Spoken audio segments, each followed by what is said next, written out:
முக்கிய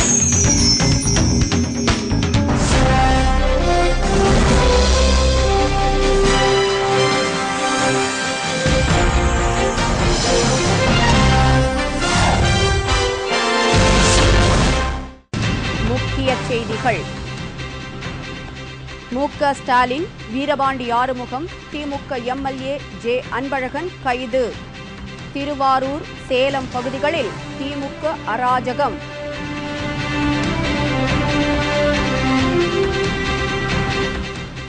தாலிக்கு இலவச தங்கம் வழங்கும் திட்டம். 500 கிலோ தங்கம் வாங்க தமிழக அரசு ஏற்பாடு.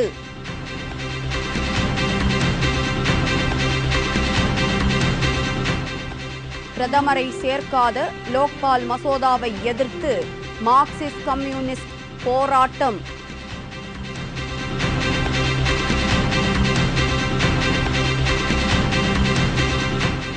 ஸ்பெக்ட்ரம் ஊழல். கலைஞர் டிவியில் 214 கோடி ரூபாய் சொத்துக்களை ஜப்தி செய்ய அமலாக்க பிரிவு நடவடிக்கை.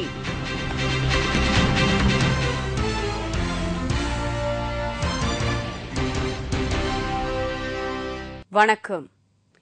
விரிவான செய்திகள். திமுக பொருளாளரும் முன்னாள் துணை முதல்வருமான மு.க. ஸ்டாலின் இன்று கைது செய்யப்பட்டார். இதேபோல திமுக எம்எல்ஏ ஜே. அன்பழகனை சென்னையில் போலீசார் கைது செய்தனர். முன்னாள் அமைச்சர் வீரபாண்டி ஆறுமுகத்தை சேலத்தில் இன்று மீண்டும் கைது செய்தனர். மு.க. ஸ்டாலின் திருத்துறைப்பூண்டியில் ஒரு நிகழ்ச்சியில் கலந்து கொள்வதற்காக சென்று கொண்டிருந்தார். அவருடன் ஏராளமான திமுகவினர் கார்களில் சென்று கொண்டிருந்தார்கள். ஆலத்தம்பாடி அருகே அந்த கார்களை போலீசார் நிறுத்தி திருவாரூர் மாவட்ட திமுக செயலாளர் கலைவாணை கைது செய்ய வந்திருப்பதாக தெரிவித்தனர். என்ன வழக்கில் கைது செய்யப்படுகிறார் என்ற விளக்கத்தை மு.க. ஸ்டாலின் கேட்டார். போலீசார் பதில் சொல்லாமல் கலைவாணனை கைது செய்யும் முயற்சியில் ஈடுபட்டனர். உடனே அங்கேயே அனைவரும் சாலை மறியலில் ஈடுபட்டார்கள். இதைத் தொடர்ந்து மு.க. ஸ்டாலின், முன்னாள் அமைச்சர் அழகு திருநாவுக்கரசு, விஜயன் எம்பி ஆகியோர் உட்பட பலர் கைது செய்யப்பட்டனர். இதனால் தஞ்சை, திருவாரூர் பகுதியில் பெரும் பதற்ற நிலை ஏற்பட்டுள்ளது. திமுகவினர் ஆங்காங்கே கூடி எதிர்ப்பு தெரிவித்தார்கள். அவர்களை போலீசார் அப்புறப்படுத்தினார்கள். இதேபோல சேலத்தில் முன்னாள் அமைச்சர் வீரபாண்டி ஆறுமுகம் கைது செய்யப்பட்டார். ஏற்கனவே ஒரு நில அபகரிப்பு வழக்கில் கைது செய்யப்பட்டு ஜாமீன் பெற்ற வீரபாண்டி ஆறுமுகம் சேலம் டவுன் போலீஸ் நிலையத்தில் கையெழுத்திட இன்று காலை வந்தார். பாலமோகன் ராஜ் என்பவர் கொடுத்த நில அபகரிப்பு புகாரை தொடர்ந்து வீரபாண்டி ஆறுமுகத்தை அப்போது போலீசார் கைது செய்தனர். பின்னர் அவர் கோவை சிறைச்சாலைக்கு கொண்டு செல்லப்பட்டார். இதைத் தொடர்ந்து சேலம் மாவட்டத்தில் பல இடங்களில் கலவரம் வெடித்தது. திமுகவினர் பேருந்துகளை தாக்கினார்கள். பேருந்து கண்ணாடி உடைந்து ஒரு பெண்ணின் கண்ணில் காயம் ஏற்பட்டது. அங்கு போலீசார் குவிக்கப்பட்டனர். திமுக சட்டமன்ற உறுப்பினர் ஜே. அன்பழகன் சென்னையில் கைது செய்யப்பட்டார். உடுமலையைச் சேர்ந்தவர் ஸ்ரீனிவாசன் என்பவர் கொடுத்த புகாரில் தனது ஆலையை குறைந்த விலைக்கு மிரட்டி கையெழுத்து வாங்கிவிட்டதாக ஜே. அன்பழகன் மீது குற்றம் சாட்டியிருந்தார். இதையொட்டி திருப்பூர் போலீசார் சென்னை வந்து தியாகராய நகரில் உள்ள ஜே. அன்பழகன் வீட்டிற்கு சென்று அவரை கைது செய்தனர். அவர் திருப்பூருக்கு கொண்டு செல்லப்பட்டார். தாலிக்கு தங்கம் வழங்கும் திட்டத்தை செயல்படுத்த தமிழ்நாடு அரசு 500 கிலோ தங்கம் வாங்குகிறது.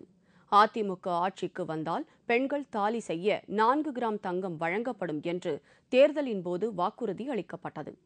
அதை நிறைவேற்ற முதலமைச்சர் ஜெயலலிதா நடவடிக்கை எடுத்து வருகிறார். இதற்காக இந்த ஆண்டு 500 கிலோ தங்கம் 100 கோடி ரூபாய் செலவில் வாங்கப்பட இருக்கிறது. இதன் மூலம் 1,35,000 பெண்கள் தாலி செய்ய அரை பவுன் தங்கத்தை பெற முடியும். பொதுத்துறை வங்கிகள், பாரத ஸ்டேட் வங்கி ஆகியவற்றிடமிருந்து தங்கம் வாங்கப்பட இருக்கிறது. அரசு வங்கிகளில் தங்கம் வாங்கினால் சுத்தமான தங்கத்துடன் எடையும் சரியாக இருக்கும் என்று அரசு நம்புகிறது. திருமண உதவி திட்டத்தின் கீழ் தற்போது பெண்களுக்கு 25,000 ரூபாய் வழங்கப்படுகிறது. அத்துடன் இனி அரை பவுன் தங்கமும் வழங்கப்படும். பிரதமர் மற்றும் நீதிபதிகளை சேர்க்காமல் மற்றவர்களை உள்ளடக்கிய லோக்பால் மசோதாவை ஏற்றுக்கொள்ள முடியாது என்று மார்க்சிஸ்ட் கம்யூனிஸ்ட் கட்சி கூறியுள்ளது. கேரளாவில் தலைச்சேரி என்ற இடத்தில் நடந்த நிகழ்ச்சியில் மார்க்சிஸ்ட் கம்யூனிஸ்ட் கட்சி பொதுச் செயலாளர் பிரகாஷ் காரத் பேசுகையில், மத்திய அமைச்சரவை ஒப்புதல் அளித்துள்ள லோக்பால் மசோதாவில் பிரதமர் மற்றும் நீதிபதிகள் சேர்க்கப்படவில்லை என்று குறிப்பிட்டார். காங்கிரஸ் எப்போதும் இரட்டை நிலையை மேற்கொள்கிறது. காங்கிரஸ் ஆட்சியில் இருந்தால் லோக்பால் மசோதாவில் பிரதமரை சேர்க்கக்கூடாது என்பது அவர்களது கொள்கை என்று பிரகாஷ் காரத் கூறினார். காங்கிரஸ் ஆட்சியில் இல்லாதபோது லோக்பால் மசோதாவில் பிரதமரையும் சேர்க்க வேண்டும் என்று அந்த கட்சி கூறியதை பிரகாஷ் காரத் குறிப்பிட்டார். மத்திய அமைச்சரவை ஏற்றுக்கொண்டுள்ள லோக்பால் மசோதாவை எதிர்த்து போராட்டம் நடத்தப்படும் என்று அவர் கூறினார். ஸ்பெக்ட்ரம் ஊழல் பணம் 214 கோடி ரூபாய் பெற்றுக்கொண்ட கலைஞர் டிவியிடம் இருந்து அந்த தொகைக்கான சொத்துக்களை ஜப்தி செய்ய அமலாக்கப் பிரிவு நடவடிக்கை எடுத்துள்ளது. கலைஞர் டிவியின் 80% பங்குகள் கலைஞரின் மனைவி தயாளு அம்மாளிடம் மகள் கனிமொழியிடமும் உள்ளது. கலைஞர் டிவிக்கு டிவி ரியாலிட்டி கம்பெனியின் அதிபர் சாகித் பல்வாவிடம் இருந்து 214 கோடி ரூபாய் நிதி சென்றிருக்கிறது. ஸ்பெக்ட்ரம் ஊழல் இழப்பீட்டை அதில் சம்பந்தப்பட்டவர்களிடமிருந்து ஜப்தி செய்ய அமலாக்கப் பிரிவு நடவடிக்கை எடுத்து வருகிறது. யூனிடெக் நிறுவனத்திடமிருந்து 2300 கோடி ரூபாய் சொத்துக்களை ஜப்தி செய்ய ஏற்கனவே நடவடிக்கை எடுக்கப்பட்டுள்ளது. இதேபோல கலைஞர் டிவிக்கு கொடுக்கப்பட்ட 214 கோடி ரூபாயையும் அந்த டிவி நிறுவனத்திடமிருந்து வசூல் செய்ய அதன் பங்குதாரர்களின் சொத்துக்கள் ஜப்தி செய்யப்பட இருக்கிறது. வழக்கு முடியும் வரை இந்த ஜப்தி அமலில் இருக்கும். வகுப்புவாதமும் தீவிரவாதமும் நாட்டின் இறையாண்மைக்கு பெரும் அச்சுறுத்தலாகவும் சவாலாகவும் இருந்து வருவதாக பிரதமர் மன்மோகன் சிங் கூறியுள்ளார். டெல்லியில் தேசிய சமூக ஒற்றுமைக்கான விருது வழங்கும் விழா நடைபெற்றது. இந்த விழாவில் பிரதமர் மன்மோகன் சிங், குடியரசு துணைத் தலைவர் அமித் அன்சாரி, உள்துறை அமைச்சர் ப. சிதம்பரம், பாஜக மூத்த தலைவர் எல். கே. அத்வானி உள்ளிட்ட பலர் கலந்து கொண்டனர். இந்த கூட்டத்தில் பேசிய பிரதமர் மன்மோகன் சிங், சமூகத்தின் ஒற்றுமையை குலைக்க ஒரு சில தீய சக்திகள் முயற்சி செய்து வருவதாக தெரிவித்தார்.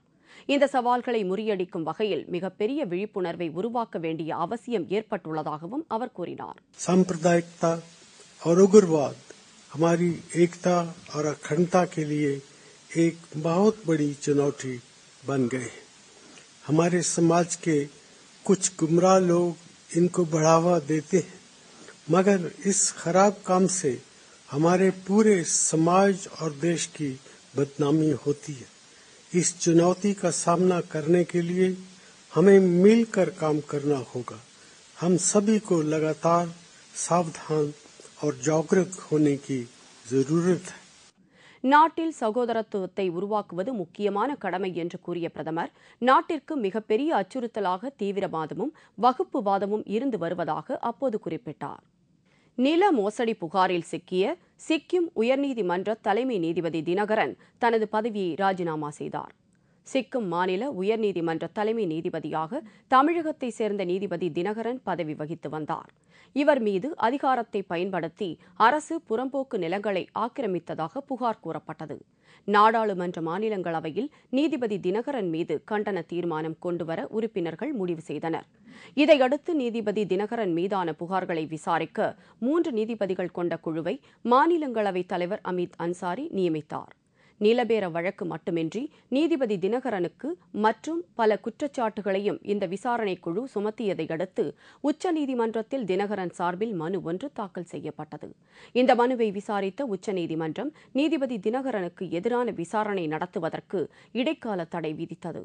இந்நிலையில் மாநிலங்களவை தலைவரால் நியமிக்கப்பட்ட 3 பேர் கொண்ட குழுவின் விசாரணைக்கு தடை விதிக்க முடியாது என்றும், விசாரணை குழு தெரிவித்த குற்றச்சாட்டுகளை நீக்க முடியாது என்றும் இந்த வழக்கை விசாரித்த உச்சநீதிமன்ற நீதிபதி சிங்வி தலைமையிலான பெஞ்ச் தெரிவித்திருந்தது.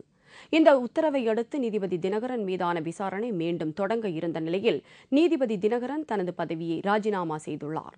தனது விலகல் கடிதத்தை குடியரசுத் தலைவர் பிரதீபா பாட்டீலுக்கு அவர் அனுப்பி வைத்துள்ளார்.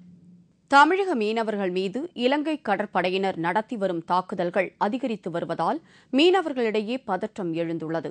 அண்மை காலமாக தமிழக மீனவர்கள் மீது இலங்கை கடற்படையினரின் கொலை வெறி தாக்குதல்கள் தொடர்ந்து அதிகரித்த வண்ணம் உள்ளன. கடந்த ஒரு வாரத்தில் மட்டும் 3 முறை நடுக்கடலில் மீன்பிடித்துக் கொண்டிருந்த தமிழக மீனவர்கள் இலங்கை கடற்படையினரின் தாக்குதல்களை அனுபவித்துள்ளனர். குறிப்பாக வேதாரண்யம் மற்றும் ராமேஸ்வரம் பகுதி மீனவர்கள் தொடர்ந்து இந்த தாக்குதல்களுக்கு ஆளாகி வருவதாக குற்றச்சாட்டு எழுந்துள்ளது. கடந்த 2 தினங்களுக்கு முன்பாக நடுக்கடலில் மீன்பிடித்துக் கொண்டிருந்த தமிழக மீனவர்கள் மீது இலங்கை கடற்படை மற்றும் சிங்கள மீனவர்கள் தாக்குதல் நடத்தியுள்ளனர். மேலும் தமிழர்களின் படகுகளில் இருந்த லட்சக்கணக்கான ரூபாய் மதிப்பிலான அரிய வகை மீன் இனங்களை பறித்துச் சென்றனர். தொடரும் இதுபோன்ற சம்பவங்களால் தமிழக மீனவர்கள் கடும் அச்சத்தில் ஆழ்ந்துள்ளனர். பொது ஏலத்தில் கலந்து கொண்ட பிச்சைக்காரர்கள், காரைக்காலில் அதிகாரிகள் இன்ப அதிர்ச்சி.